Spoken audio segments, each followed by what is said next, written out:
លេបលេងសប្បាយកាយចង់សាកល្បងគិតថាសាងលេបតែមួយដងរួចឈប់ទៅវិញតែក្នុងចិត្តតោមនឹងដកខ្លួនមិនចេញដូចជាគេប្រមាញ់ទាំងរួមចង់ថយក្រោយក៏ថយមិនរួចទៅមុខក៏មិនបានជាប់ខ្លួននឹងគ្រឿងញៀនសាមានប្រានស្គមរីងរៃ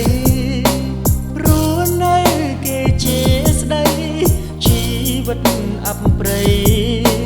សូមប្រណីជួយដល់ខ្ញុំអីលើត្រូវតែតាំងចិត្តដល់ខ្លួនឈរនៅចិត្តមកមុនជាថ្មីគឺតែកសាងជីវិតជោគជ័យដែលព្រះគ្រីស្ទប្រទានឲ្យខ្ញុំសម្រេចចិត្តទទួលព្រះពិតមកដឹកនាំជីវិតខ្ញុំពិតឥតសង្ស័យជីវិតខ្ញុំនឹងមានន័យអរគុណជានិច្ចខ្ញុំឃើញគេសាច់គ្រឿងញៀនអាពានកញ្ឆាយ៉ាម៉ាខ្ញុំនឹកមិនថាសប្បាយតែវាធ្វើឲ្យរូបកាច់លាក់ខ្លួននឿយណាយក្រហល់ក្រហាយឈឺផ្សាតែឯងឈឺផ្សាតែឯងឈឺផ្សាតែម្នាក់ឯង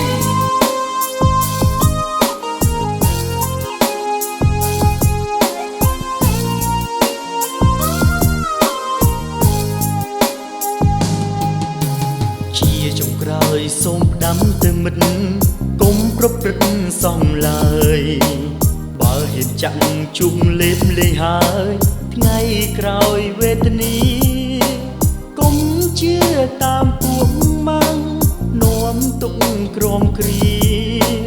មិនគ្រប់គ្នាត្រូវជៀសឲ្យផុតអីលើត្រូវតែតាំងចិត្តដល់ខ្លួនឈរនៅចិត្តមកមុនជាថ្មី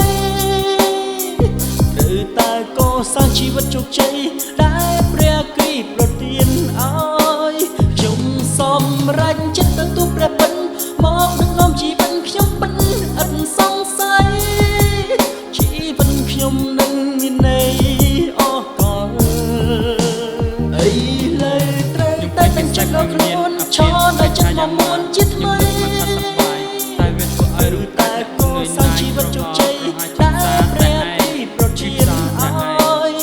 ខ្ញុំបានកាយខ្លួនកាយខ្ញុំទទួលជាពិតមានន័យដឹកនាំជីវិតខ្ញុំពិតឥតសង្ស័យខ្ញុំមានគំនិតប្រាជ្ញាជីវិតដូចខាត់ដោយសារព្រះគ្រីស្ទដោយសារព្រះគ្រីស្ទ